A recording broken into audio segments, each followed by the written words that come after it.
Tapi bagaimana jadinya kalau misalkan pemuda sendiri yang bersikap apatis atau tidak peduli dengan keadaan sosial, tidak peduli dengan perubahan, pokoknya mau ada perubahan yang terjadi atau tidak, pemuda itu acuh. Kira-kira apa yang mesti dilakukan dengan kondisi seperti itu? Karena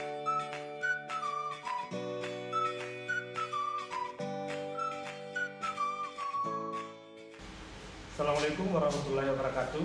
Kembali lagi dalam program terbaik Smart Podcast bersama saya Rais Laude Sabania yang akan menemani waktu Anda semua dalam diskusi soal kepemudaan. Pada kesempatan kali ini kita ditemani oleh salah satu narasumber yang kita kenal sebagai salah satu tokoh pemuda di Kota Palopo, dan tentunya akan menemani kita selama kurang lebih 30 menit ke depan membincang soal kepemudaan. Selamat malam Bang Reski Asis. Selamat malam. Sehat ya?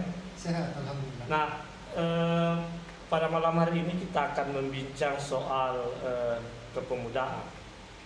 Nah, dalam pandangan Bang Reski Asis sendiri, kira-kira untuk konteks sekarang ini problematika yang dihadapi pemuda itu seperti apa?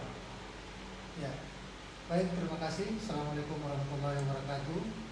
Pemirsa podcast Smart News.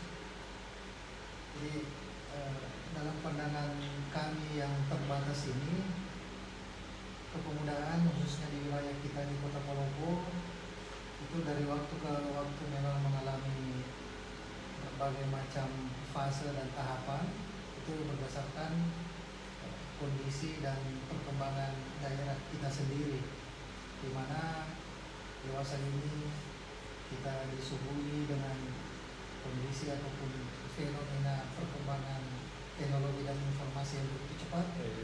Maka bidang kepemudaan kita nampaknya akan terus menyesuaikan dengan berbagai bidang dan kondisi, baik itu tidak terlepas dari kondisi global maupun kondisi lokal kita di daerah kita. Jadi saya pikir cukup inilah, artinya Semakin kompleks ya? Ya, semakin kompleks, terutama tantangan dan perkembangan zaman yang begitu cepat dewasa ini. Dengan kondisi seperti itu, sebagai generasi muda sekarang ini, kira-kira apa yang mesti kita persiapkan? Seperti apa caranya supaya pemuda kita ini atau generasi muda ini betul-betul bisa menyiapkan diri dengan dapat menyesuaikan dengan perkembangan zaman atau situasi zaman sekarang ini? Jadi memang pemuda hari ini harus mempersiapkan dirinya, baik menghadapi situasi dan tantangan di masa kini maupun proyeksi perkembangan di masa yang akan datang.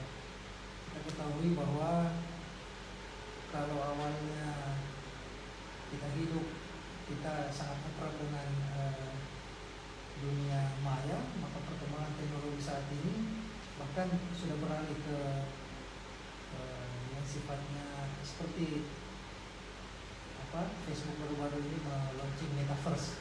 Itu sebagai arena ataupun tempat beraktualisasi pemuda di waktu yang diprediksi menjadi tempat aktualisasi pemuda di masa yang akan datang.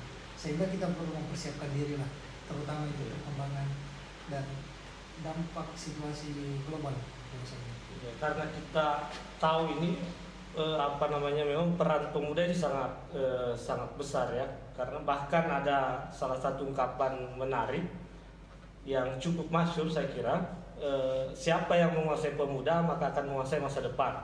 Jadi begitu besar peran pemuda dalam perubahan sosial kita.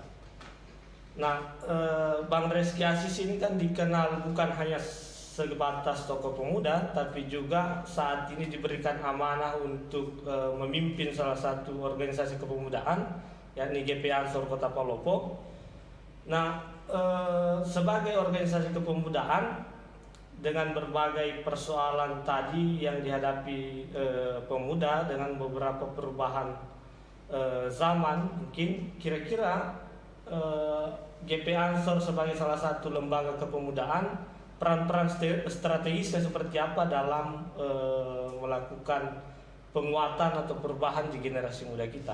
Ya, khusus untuk tugas kami di organisasi Gerakan Pemuda Ansor itu memang secara organisasi apa yang kami dan akan lakukan itu sudah terpatron dalam iklim organisasi Ansor itu sendiri. Khusus untuk di Gerakan Pemuda Ansor itu memiliki beberapa tujuan ataupun visi yang ingin dicapai, dan ini teraktualisasi ke dalam sikap dan program yang teman-teman lakukan sejauh ini. Seperti tugas pertama itu bagaimana revitalisasi nilai dan tradisi. Jadi Gerakan Pemuda Ansor bermain di wilayah itu, bagaimana semakin menguatkan nilai-nilai dan tradisi-tradisi yang baik di masyarakat. Ya, termasuk penanaman nilai-nilai kebangsaan ya, termasuk generasi muda. Iya, betul. Kemudian aspek lain seperti pengembangan potensi kader. Jadi organisasi seperti Gerakan Pemuda Ansor ini mungkin juga sama dengan organisasi kepemudaan lainnya. Ya. Tentu saja menginginkan bagaimana supaya kader-kader pemudanya itu bisa diberdayakan baik secara ekonomi, secara sosial, dan peran-peran strategis lainnya. Ya, dari beberapa aspek itu, adakah yang menjadi hal yang paling pokok yang dianggap oleh GP Ansor untuk betul-betul menjadi perhatian utama begitu? Ya, perhatian utama dan tugas utama kami di Ansor itu sebenarnya mudah sekali, Bang Rais. Ya. Yang pertama itu bagaimana menjaga ulama. Kemudian yang kedua itu bagaimana menjaga eksistensi Negara Kesatuan Republik Indonesia. Jadi dua tugas dan peran ini selalu kami ini kader-kader dididik oleh pimpinan kami, bagaimana selaku kader-kader Gerakan Pemuda Ansor itu mengambil peran dan fungsi utama atau pokok ini sebagai pelayan ulama sekaligus sebagai penjaga eksistensi Negara Kesatuan Republik Indonesia. Itu beberapa ini ya yang sudah terintegrasi dalam program GP Ansor soal kepemudaan ini, bagaimana perannya dalam membangun generasi muda. Cuma misalkan saya ingin kasih satu yang menurut saya persoalan, dan mungkin bagi sahabat-sahabat Smart Podcast juga yang lain mungkin, bahwa tidak banyak dari generasi muda yang terlibat dalam gerakan radikalisme begitu. Ya. Nah, sebagai salah satu organisasi kepemudaan yang memang konsen dan punya ideologi kebangsaan yang matang, apa yang menjadi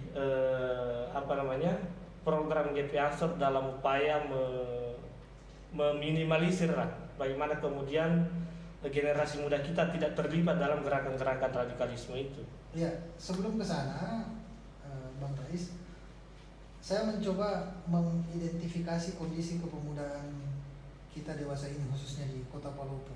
Ya. Jadi ada kecenderungan, entah ini apa benar atau tidak, dan nanti perlu kita mungkin sama-sama buktikan secara ilmiah, bahwa pemuda-pemuda kita itu cenderung lebih senang terhadap kegiatan-kegiatan yang sifatnya berbasis hobi. Makanya kami melihat di Kota Palopo ini kegemaran para pemuda, teman-teman pemuda, anak muda kita itu yang berbasis hobi. Ya gabung di klub bola, ya gabung di bakat dan musik, minat ya, bakat dan iya, minat jadi fasilitasi di klub-klub motor. Iya. Ini semua adalah kegiatan positif yang tentu saja bagus untuk kepemudaan. Iya. Sekaligus menjadi tantangan bagi kami di Gerakan Pemuda Ansor. Bagaimana memperkenalkan Ansor ini di komunitas pemuda di kota idaman kita, Kota Palopo ini yang seperti tadi gambaran. Yang kecenderungan seperti itu. Yang kecenderungan seperti itu. Oh, iya. Makanya hal-hal seperti bagaimana mencegah pemuda bergabung di kelompok-kelompok radikalisme dan intoleran, ini masih perlu kerja keras kita semua lah, bukan hanya tugasnya satu dua ormas kepemudaan, tapi tugas kita semua bagaimana kita mengedukasi, bagaimana kita menyampaikan informasi kepada teman-teman pemuda yang ada di luar sana bahwa di sekitar kita tidak menutup kemungkinan paham-paham yang keras itu, yang radikal dan termasuk kelompok-kelompok yang intoleran yang ditengarai dapat menjadi ancaman terhadap Negara Kesatuan Republik Indonesia itu ada dan nyata. Saya pikir ini menjadi tantangan kita ke depan sama-sama lah. Ya, karena kalau itu juga tidak menjadi perhatian, bisa kita anggap itu menghalangi kemajuan, karena energi kita akan terporsir ke sana. Saya setuju. Jadi kalau itu tidak diselesaikan, tidak punya konsen ke sana, tentu hal-hal lain yang terkait pembangunan bangsa, pembangunan generasi muda itu akan menjadi terhambat karena perhatian kita ke sana. Nah, selain itu, karena dengan peran dan tanggung jawab generasi muda yang cukup besar, dan untuk konteks kita di sini karena kita konteksnya di daerah ini, seperti apa kira-kira yang harus dilakukan generasi muda dalam peran pembangunan daerah begitu? Ya, jadi memang ini ada hubungan, kalau menurut pandangan kami ada hubungan simbiosis. Jadi komunikasi antara pemuda dengan stakeholder, terutama pemerintah, itu memang harus connect. Jadi pemerintah dalam hal ini harus melibatkan itu pemuda dalam proses pembangunan. Karena jangan sampai ada kesan bahwa para pemuda ini ditinggalkan dalam proses pembangunan yang dilakukan oleh pemerintah. Kita paham betul bahwa bagaimana hubungan yang cukup baik di masa lalu itu terjalin betul antara kelompok-kelompok kepemudaan dengan pemerintah di semua jenjang. Jadi ada rasa saling memiliki lah. Iya. Simbiosis mutualisme ya. Yes. Tapi bagaimana jadinya kalau misalkan pemuda sendiri yang bersikap apatis atau tidak peduli dengan keadaan sosial, tidak peduli dengan perubahan, pokoknya mau ada perubahan yang terjadi atau tidak, pemuda itu acuh. Kira-kira apa yang mesti dilakukan dengan kondisi seperti itu? Karena itu tidak bisa kita pungkiri bahwa di tingkatan pemuda sendiri itu ada juga yang memang pokoknya apatis lah, acuh tak acuh dengan keadaan. Kita tidak bisa menutup mata lah terhadap gejala seperti itu. Jadi memang sebagian teman-teman kita pemuda mungkin di luar sana itu punya sikap seperti itu, acuh terhadap program dan pembangunan yang dilakukan oleh pemerintah, merasa bukan bagian dari sistem sosial kemasyarakatan di kota kita. Tapi saya pikir itu bukan menjadi alasan bagi kita untuk bagaimana membuat atau menyusun stimulan dalam rangka menstimulus, memberikan rangsangan-rangsangan kepada teman-teman kita, saudara-saudara kita pemuda yang ada di luar sana, bahwa kita ini adalah masa depan bangsa loh, masa depan daerah. Wajah daerah, wajah negeri kita itu terpancar di kondisi kita hari ini. Kalau pepatahnya itu mengatakan subhanul yaum rijalul gada. Pemuda hari ini, ke depan kita akan menjadi pemimpin. Sehingga pemuda-pemuda itu diharapkan melek terhadap persoalan ini, bahwa kita tidak pikirkan diri kita, tapi bagaimana kita mempersiapkan diri kita untuk menjadi pemimpin-pemimpin masa yang akan datang. Iya, karena bisa kita lihat misalkan memang bagaimana bentuk ketidakpedulian pemuda misalkan dalam hal politik ya. Di satu sisi memang ada beberapa di antara kaum muda yang berani masuk ke kancah politik misalkan, tapi tidak sedikit juga yang di pandangannya itu bahwa politik itu kotor dan tidak usah masuk, tidak usah peduli dengan situasi itu. Sementara kita sadari betul bahwa segala hal di kehidupan kita ini itu lahir dari kebijakan politik begitu, sangat berpengaruh di dalam kehidupan kita, apalagi kalau dalam pandangan kita bahwa politik itu adalah rangkaian kebijakan publik. Nah, membangun kesadaran itu kira-kira bagaimana caranya meyakinkan kaum muda bahwa politik itu penting dan harus terlibat dalam urusan politik ini. Iya. Jadi saya pikir politik salah satu bidang lah, salah satu aspek. Tapi ada aspek-aspek lain yang saya pikir hari ini cukup menggembirakan. Sebelum saya singgung persoalan politik dan kepemudaan itu, kami melihat bahwa gejala pemuda di Palopo khususnya di daerah kita hari ini itu sudah mulai ini akrab dengan dunia entrepreneurship, kewirausahaan. Dan ini menurut kami perlu didorong, perlu di backup dengan kebijakan yang pro terhadap para pengusaha-pengusaha muda. Dulu itu kita tidak temukan itu anak-anak muda Palopo yang punya gerobak jual kopi di pinggir jalan. Tapi hari ini di beberapa sudut-sudut kota ramai kita temukan pemuda-pemuda Palopo ternyata bisa mengambil peran dalam menghidupkan UMKM, punya gerobak, punya biaya, sudah bisa biayai kuliahnya sendiri.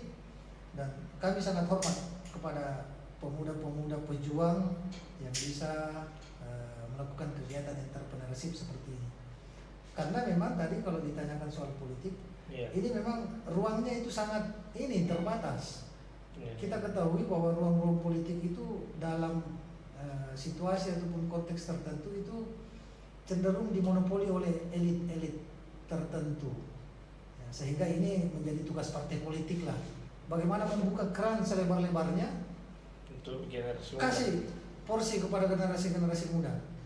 Kader pemuda-pemuda untuk menjadi politikus-politikus di partai-partai politik yang ada. Beri kuota caleg-caleg pemuda di 2024 nanti. Kalau memang partai politik ini punya komitmen untuk mengembangkan potensi pemuda ke depannya. Jadi artinya dalam pandangan Bang Reski Asis ini untuk konteks Palopo sudah ada perubahan besar di tingkatan pemuda ya. Bagaimana bisa membangun ekonomi mandiri. Tinggal bagaimana mengintervensi dengan kebijakan yang lebih baik untuk menopang harus ditopang usaha pemuda, usaha masyarakat, pemuda dan pemudi lah.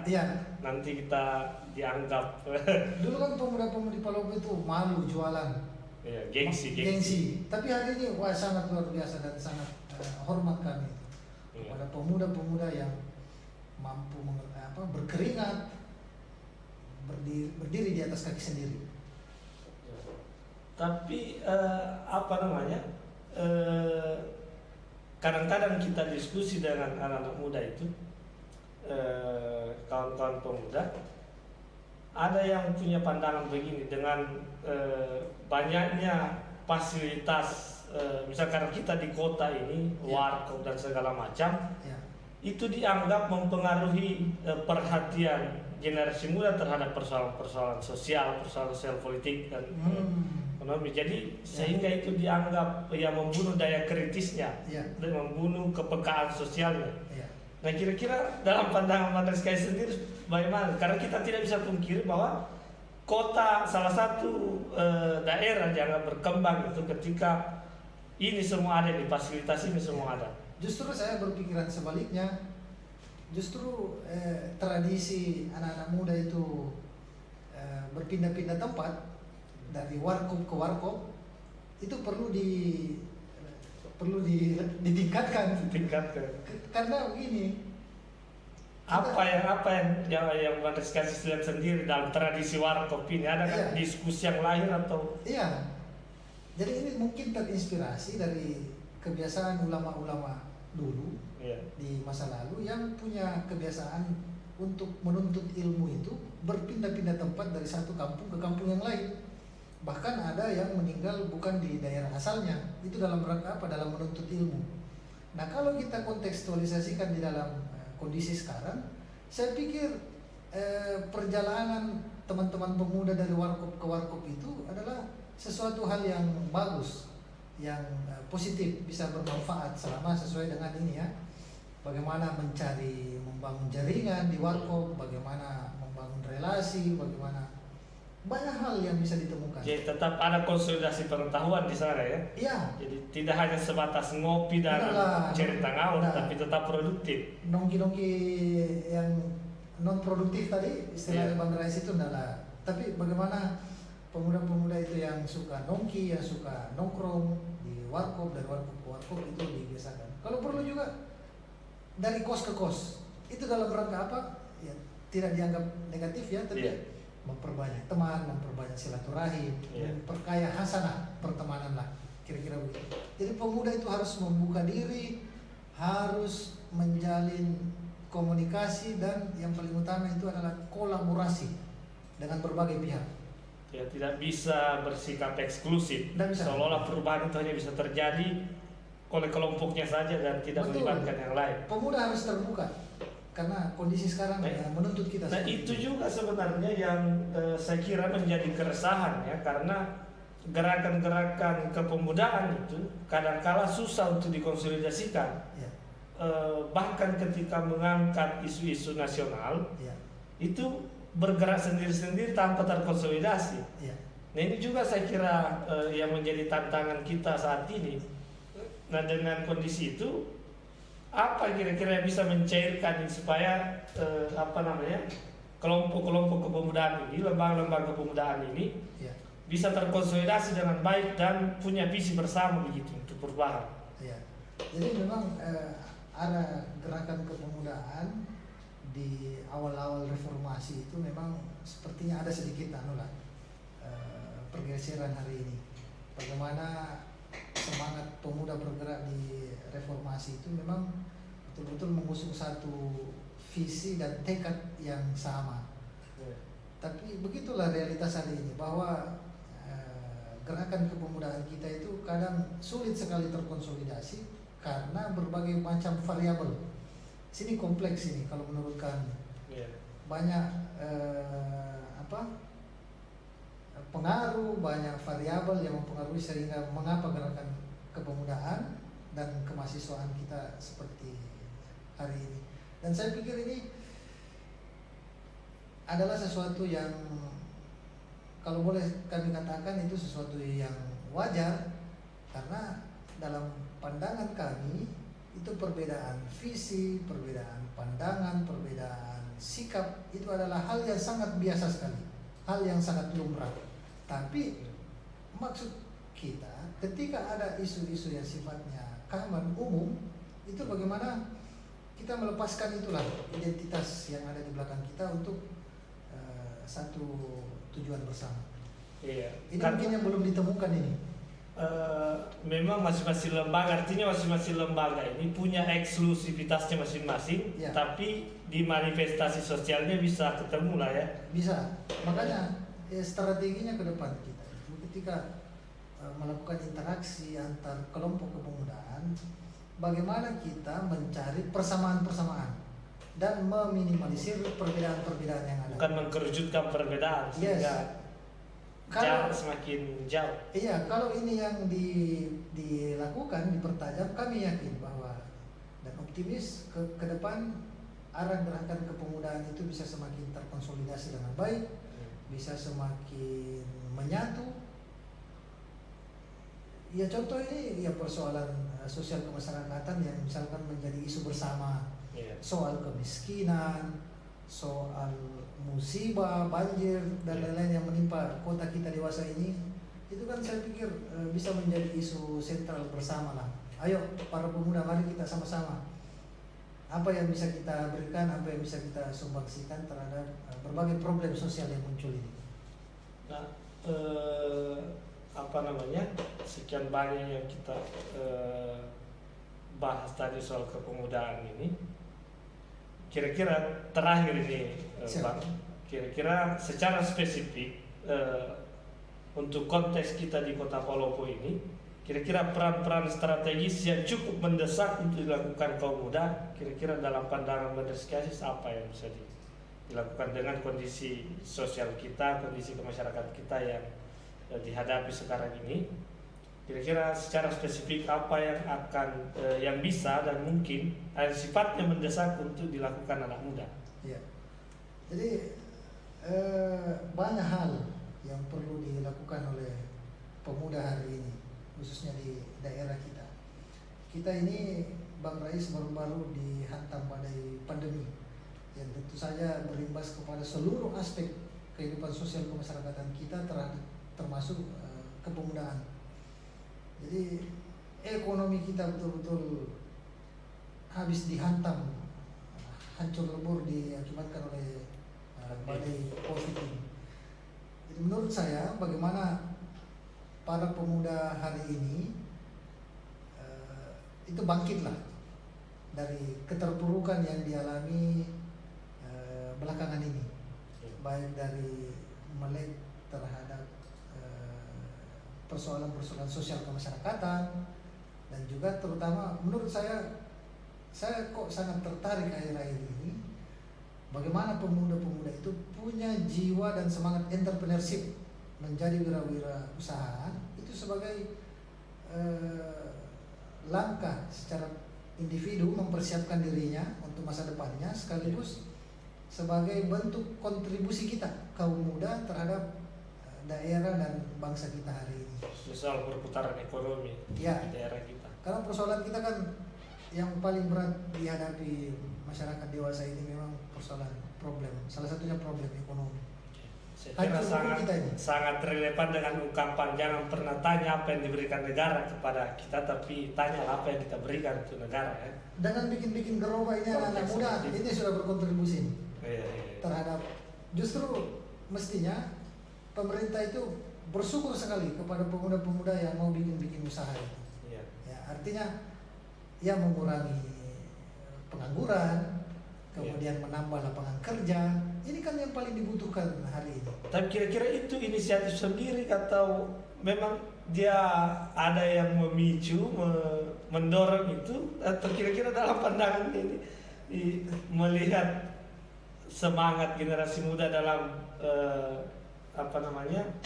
berwirausaha itu? Itulah tadi karena memang ada rangsangan global atau karena tekanan keadaan sehingga dia dipaksa untuk berinisiatif. Kalau kita tidak bergerak mandiri, bangun ekonomi mandiri, kita mati nih. Iya. Dengan situasi sekarang. Iya, dan pemuda-pemuda yang diharapkan ke depan itu adalah pemuda-pemuda yang tangguh, mampu melewati berbagai macam kesulitan. Ya, mau bagaimana jalannya itu akan muncul sendirilah.